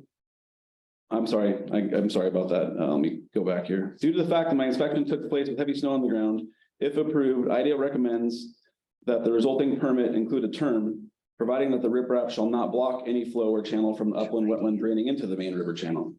If there is flow present, IDL recommends installation of a culvert or similar structure to keep the movement of water active and fluid. I'd also like to add to the statement that if approved, IDL recommends that the applicant incorporate vegetation, riparian vegetation and or woody debris into the riprap to help with fish and wildlife habitat as well as with water temperature. For the single family dock, the dock drawings submitted by applicant appear to meet the following single family dock standards set forth in IDAPA. The proposed dock is less than 700 square feet in size. No portion of the dock is wider than 10 feet. The proposed dock appears to be within land of navigability, and the proposed dock drawing shows at least a 10-foot buffer between the dock and adjacent littoral lines. Although the lot does not have a residence and may not be a buildable lot, those factors do not have a bearing on whether the lot can have a single family dock. IDAPA states that in order to be eligible for a dock, a littoral owner must own at least 25 feet of waterfront. There is no requirement in IDAPA that the upland lot be buildable or contain a residence in order to obtain an encroachment permit. IDL recommends approval of the single family dock.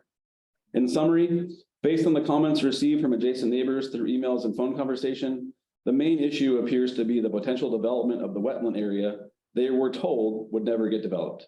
As mentioned above, the proposed dock and riprap projects appear to meet all of the required IDAPA rules. IDL understands the neighbors' concerns. However, IDL is not the agency or entity that controls whether the wetland may or should be developed. Furthermore, even if the application is granted and application installs dock and riprap, applicants still must follow applicable county and Army Corps of Engineer requirements for activities, including placing fill within a wetland. The last thing I'd like to note on here that happened after the hearing statement was written, where there were a lot of comments, Mr. Hearing Officer, about, and we heard of it tonight, about how this project could affect the wells and water usage of the neighborhood. And when this first project was proposed to IDL, IDL was concerned that the applicant was going to stop the flow of the water going from Muskrat Lake into the Pondray River. We assumed that there was a creek channel or river channel that was draining into the main Pondray River. And that if they put a wall of riprap up, it would stop that interaction of flow. And based on testimony from neighbors that we've heard tonight, and also based on my inspection, it does not appear that there's any connection draining the wetland directly into the Pondray River. And so if the concern is that they don't, the neighbors are concerned they don't want the wetland to lose water, I would think that the securing of that berm and putting rocks on the shoreline so it does not continue to lose land would ensure that that berm will remain in place and will ensure that the water in the wetland stays in that wetland and it doesn't drain through. And that is all I have, Mr. Hearing Officer, unless anybody has any questions. If you have any questions for me. Mr. Hearing Officer, I have a question. Yeah, go ahead. So thank you so much.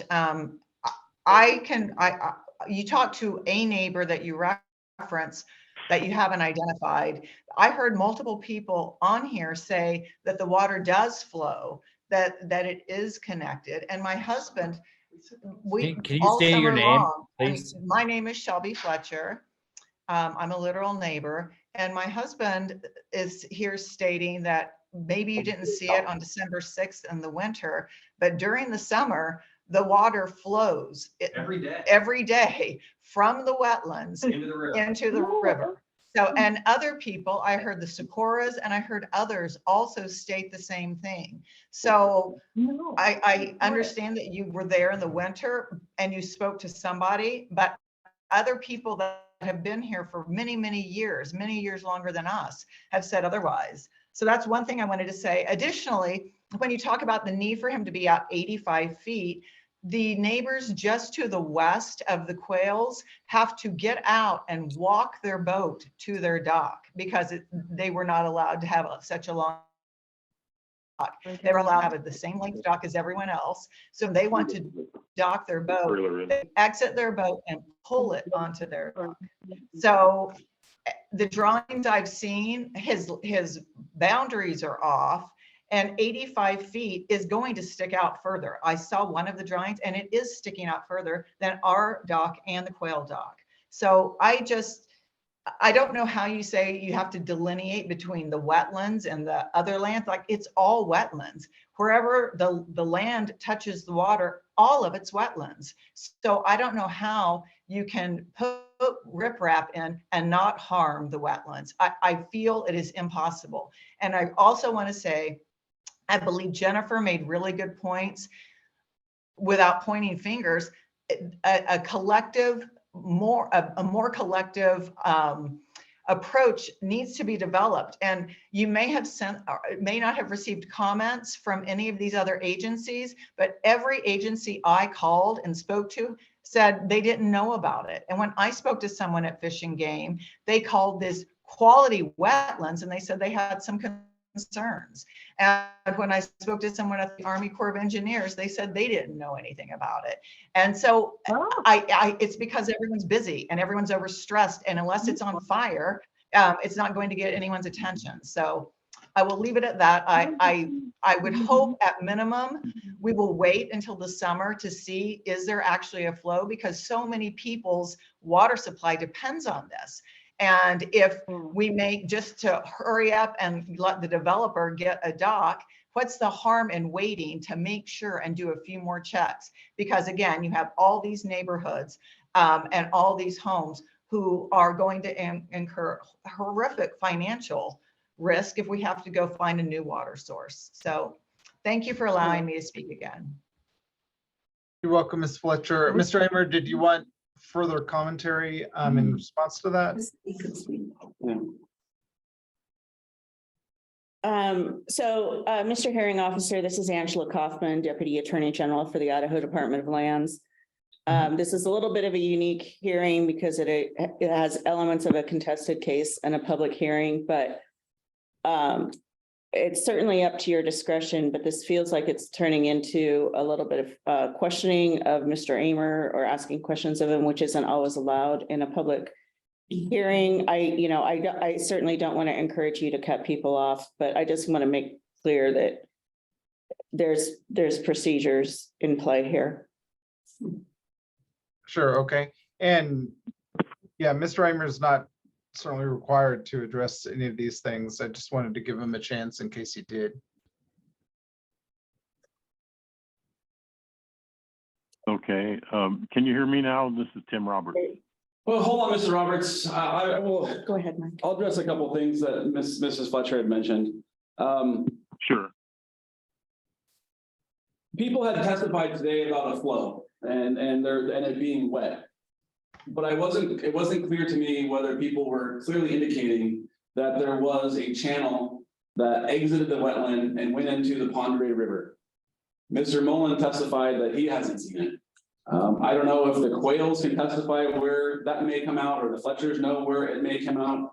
But I also mentioned that I reviewed historical aerial imagery that was in the summertime and other seasons, multiple seasons, and there is no water.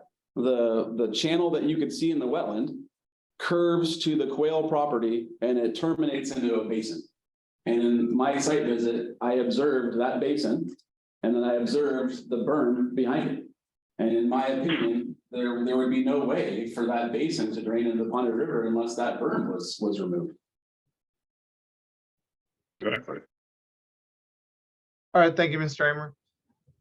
All right, Mr. Roberts, it seems like you were able to make a connection, and I know you've tried throughout this hearing to get on, so I want to give you a chance to speak. Do you swear to tell the truth, the whole truth, and nothing but the truth this evening? I do. All right, what would you like to say? First of all, I apologize. It was an operator error on my end, not connecting. My concerns start with the applicant, who I heard at the beginning of this broadcast, and God love him, he sounded nervous, and I get it. He's an applicant, and he sounded nervous, and I felt bad for him. Having said that, I have a lot of concerns as a neighbor in Swan Shores 1. We're on the loop next door to the proposed wetlands expansion. And this summer we had critical mass on our water supply. Our yard was yellow. It was like hay. We lost $500 or $600 worth of flowers and plants because the water supply in this swamp, in this mill pond, in this water supply, in this wetlands went critical. And we lost a lot of, we couldn't water, we couldn't do anything. And that's not a huge deal, but that's a sign of what can come if we lose our wetlands and lose our water supply.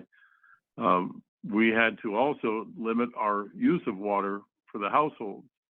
And like I said before, this neighborhood is at critical mass for its design as a HOA. And if people keep building and expanding, we're going to run out, plain and simple. So my question, I think, is going to be for the developer. And my question is this an incremental issue? Is this an incremental expansion? Is this planting the seed for expansionism? And is he going to expand his real estate ventures because it's called Sandpoint or Land Development or Bonner Land Development? What are the plans? We want to know. Is he hiding something? Is he buying favor from people that would give him permission to do this? And we just want to know. We want to know what's in our future with this, I'd call it imperialist move and moving their way into the neighborhood. That's it. Thank you. All right, thank you, Mr. Roberts. Mr. Mullen, we'll come to you in just a second, but I saw we do have a question from Ms. Sikora. I see the hand up, and so go ahead and ask your question. Thanks.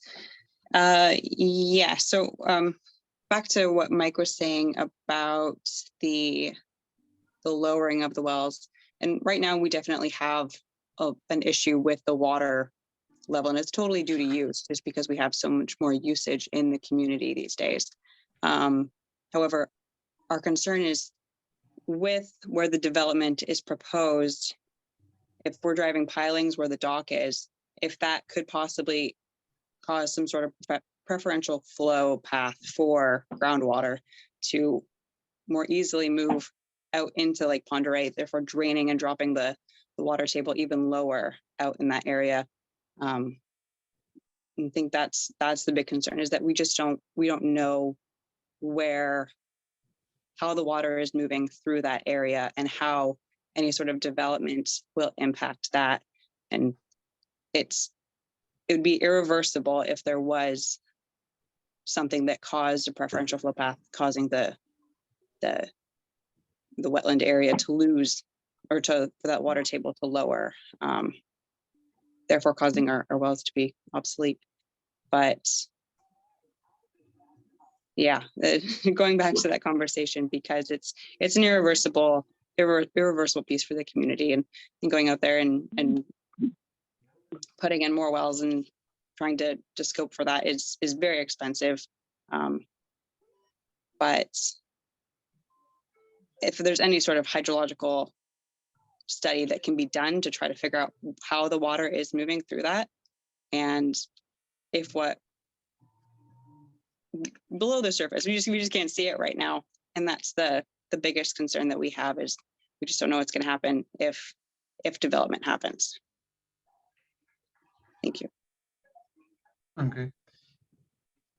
And then I see some hands going up, and I want to save questions for right now. We've been away from Mr. Mullen for a long time. There's been a lot of commentary, and I promised I would go back to him to give him a chance to address anything if he wants to. Mr. Mullen, was there anything you wanted to address after hearing all of this commentary? No, I appreciate that. I would love to address, a lot of the situations that these people are in. And I think that Mike did a really good job of explaining the rules of everything. But at the same time, it's like, the project that we're doing there is, it's like, I have a twin brother that would love to be on the river. Like, I've been here since, since I was 18 years old, and, experienced the river, experienced everything else. When I walked on this property, it was unbelievable to see the sunset is like right in front of you on this property. So to put a dock there is like, it's a great position for seeing the sunset. And you guys all live there, and I've been here for a long time. It's not like I'm a newcomer that came here and wants to just develop everything and like destroy everything. And the wetlands part of it for me was, I don't want to change the wetlands. I don't want to change the species that come through there, everything else. It's like, I'm stabilizing a shoreline. I'm building a dock. I'm not filling in a wetlands. I'm not doing something that's like impacting anybody. And if it was your property, you'd probably see the same way, but it's like, there's nothing that's happening here that's going to affect your water quality, because you know what? There's nothing that's going to change in the wetlands. Nothing. It's the animals, the moose, everyone's going to be able to flow through it just the way it is. You guys did riprap on your properties. I mean, a number of you did, but there's nothing that really changes that. So and I understand that you guys are a community and you believe in each other and believe in protecting the things that are around you. And I hope one day that you're gonna look at me and say, hey, Teague's doing the right thing and not the enemy. And so I'm really, taken back, because I'm not trying to do something that is going to harm people or harm the neighbors. I want to create harmonious development in a community, and it's going to happen. And not everyone's going to agree with it, no matter what. It's just the way that development happens. So that being said, it's like, I'm open to comments and questions, and I'll answer them. I'd like to ask a question. Mr. Teague, this is Linda Record. I've already been sworn in. Will you be benefiting from this dock personally? Yes, absolutely. Like my twin brother was like, well, we have a dock there that has that sunset on that part of the water. Why not? And can we put a tent up and like maybe camp there that night? And That your would be family awesome. to this dock? Huh? So you're going to be bringing your friends and family into this dock? Yeah, maybe. Absolutely. Why wouldn't you? And how many other people are going to be benefiting from this dock? I have no idea. I mean, it's like, I'm just creating a dock. Like, And- you don't and know, this- you don't know the future of what potential that it could have and what people are going to like. But the sunsets on that spot on the water are unbelievable. Mr. Teague, I'm just kind of curious because you're just the builder and the realtor for this. No, I'm not just the builder. I'm the owner. Your Bonner County land.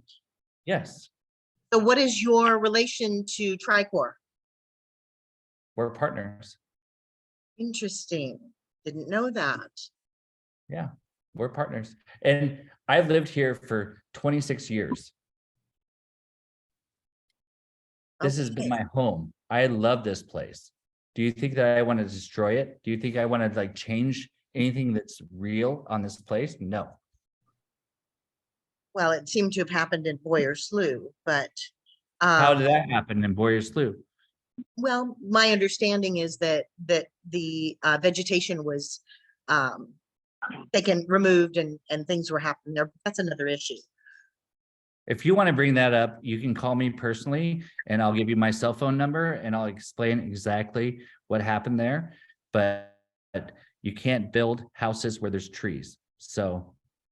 Mr. Hearing Officer, this is Angela Kaufman again. I'm going to interpose an objection. We're getting into not only personal attacks, but we're getting off topic to things that are happening in property that isn't even at issue here.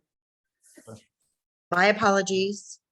Yeah, thank you for that, Ms. Kaufman. And yeah, I would agree. We have had a lot of commentary. I think the objectors and commenters have stated the reasons for their objection. Many people have the same reasons for the objection, and there's been a certain unity of effort in that. So I think, as a hearing officer, I can understand those reasons. And, I just don't want to keep going where everyone is kind of saying the same thing at this point. But I do see a couple of hands up. Karen, we'll start with you if you have a question or comment. Can I Just to let can I start, like, can I just say one thing? Yeah, you can, Mr. That- Mullen, but just as a that- general overview, we're going to start wrapping this up now. No, So, that's what I was trying to do. It's like, I am an open book for anyone. And these guys are my neighbors, and call me direct, and I'm open to conversation and talk about anything with any of them at any time. So that's all I have to say. all right. Thank you, Mr. Mullen. All right, Karen, you had something else you wanted to say? Hi, just a quick question. So if and when this project is is construction and they're putting in the riprap, who monitors whether there is water flow or not water flow to put a culvert in? Who does the monitoring of that? If I happen to go down there and notice the stream trickle, whatever, going from the wetlands from my property into Swan Shores wetlands and then on into the river, and I want to call that to somebody's attention, who do I call? Do I call you, Idaho Department of Lands, or do I call Corps of Engineers? I mean, who do I confer with? You could definitely call Department of Lands. Typically, we do not have the staff or resources to do inspections and to monitor construction. However, when we do have, I guess I would use the term unusual projects or different projects, we do make an effort to inspect those. Just because it's maybe not something typical. A riprap and a dock is a very typical application, but given the contentious nature of this one, and given the fact that they're, go ahead. Is it also, could culverts be, I don't know, in the schematics of the drawing of the riprap while it's being designed, could those just go ahead and be put in place to allow water flow in and out? Well, as our statement read, we do recommend there be a culvert if there is flow. As far as your question, though, as far as where they put that on the plan, the applicant's not aware of any flow on their property. I have not seen any flow on any aerial imagery. There seems to be a berm. There's been several testimony that there's a berm that separates the wetland from the river. So I'm not sure where this is. If the Quayles or Fletchers could chime in, and if they've seen it or they could put it on a map, then that would be beneficial. You know, I've lived here a long time. There's definitely water flow. So I you know, I don't know how to prove that or for you to disprove it, but I've lived here a long time and our ponds go up and down with the flow of the river. So that's a fact. So when people say flow, I've been confused because there's several different types of flow. The wetland is big. There's definitely flow in the wetland. You could see a channel, a creek channel in the wetland. So there's no one is saying that there's no flow, there's no hydrology in the wetland. The big bone of contention is, does the wetland drain into the Pend Oreille River? And if that answer is yes, where is that location? So I can maybe, and this is probably not going to help, but it is a fact that years ago, my husband and I wanted to see if we could put some carp into the pond to eat the vegetation to slow down the filling up of the wetlands. And Fish and Game would not allow that because they said that the fish could make their way into the river and they didn't want that to happen. Now how they determined, I don't know, but we were not allowed to put fish into the pond because Fish and Game said that the fish would end up in the river and disrupt, you know, ecology. So the pond is very close to the Quayles property. Are the Quayles aware of where this may occur? Are the Quayles still on the phone, on the line? Have the Quayles observed drainage from that pond into the river? Would they be able to help locate where a culvert might be needed? The applicant had stated in an email that they believed if there was any flow, it may be coming through on the Quayles property.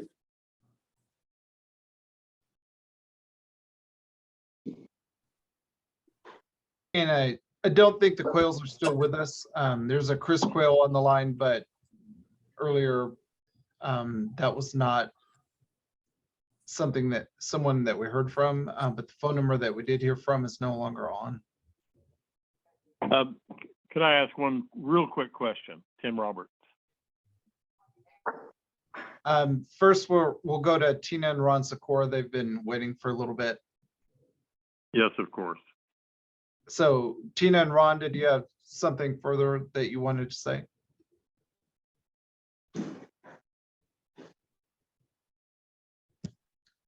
Tina and Ron Sakura, can you hear me? I see you have your hand up, and so I'm giving you a chance to make a comment or ask a question. Yes, thank you. For Mr. Teague, I hear his comments in terms of how he wants to maintain the serenity and the beauty, and not have the wetlands impacted. And with that, I would offer him, and I'd make the suggestion, I guess, publicly here, is that if he has such a willingness to not want to destroy or destruct the wetlands, why wouldn't he take the time and make the effort then to do a proper hydrology study, to make that determination, and to make the determination that there is no subterranean type movement of water, which could be actually benefiting the water level in the actual area from the standpoint of supporting the wells for the neighborhood.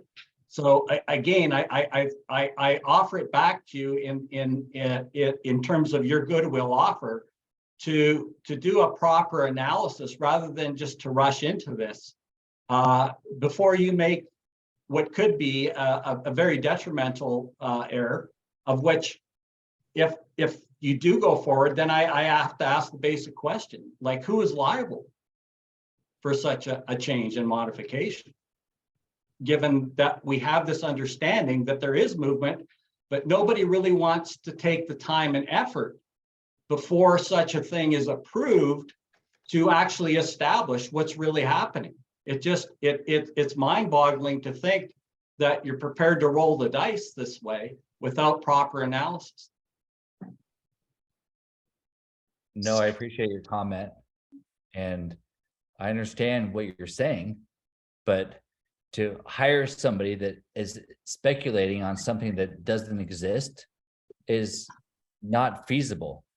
And if it happens, I'm going to be the first person to stand behind it, to where it's like, oh, I changed something that needs to be changed, and I've not been in this business long enough, or I've been in this business long enough to understand it. It's like, you do the right thing when it needs to be done, and that's being a good neighbor. And that's what I hope that you can see in me, that I would be a good neighbor for you guys to do the right thing. That's not my intention. Is not just money. My intention is relationships with the people that are surrounding me to make a difference. But in simple terms, if you have an opportunity beforehand to make that determination, and it's not, some mythical science. Hydrology is kind of well understood. It's actually, there are methodologies available before you enter into that type of construction activity, before you damage the substructure, to know what that membrane is and to understand. I mean, for example, Spirit Lake experienced they lost water because they removed a railroad bridge that went through there, and they drained part of the lake. I just want you to know that I have walked between there, and I have jumped over the part where the water flows in and out. Whether it flows in or out needs to be determined. And whether, if you don't take the time now to determine that, you're just putting all these residents at risk. Because if we have to drill new wells, it's going to be in the hundreds of thousands, way more. And All right. essentially I'm sorry, but I'm sorry. This has nothing to do with the wetlands. Everything that we're it does, doing because is on the water. your It's on the dog water. is in the wetlands. Okay. No, the All right. water is on the waterway, and then we have riprap that borders the wetlands, but it's like has nothing to do with filling the wetlands. So I really I'm not feel like saying you're filling the wetlands. I'm saying that your dock to get to. A dock is not going to affect the wetlands. Teague, what we're saying to you is that under your construction, when you drive piers into the ground for supporting your dock, you're potentially impacting the membrane that's protecting the wetlands area. Do the right thing. That's all we're asking. So you're saying that my dock will affect the wetlands? Yes. We're just asking you to do the right thing as a Okay. good neighbor. All right, so noted. I will do the right thing, but in no situation and how many docks I built has ever affected the wetlands, upland at all. And I think that Mike can help me with that. All right, thank you, Mr. Mullen. We're gonna wrap up soon. I promised Mr. Roberts I was gonna go back to him. Mr. Roberts? Yes, I just have one question for Mr. Teague. Is your big picture plan beyond a dock for your family to go camping and skiing from? Are you planning to develop and build more homes in this area? All right. Mr. Mullen, you can answer that if you want, but I think you've already kind of addressed that. No, that's not my intention. It's like, we want to have a dock to where we can have day use and it's a beautiful part of the river. There's unbelievable sunsets. Other than that, we have no plans. All right.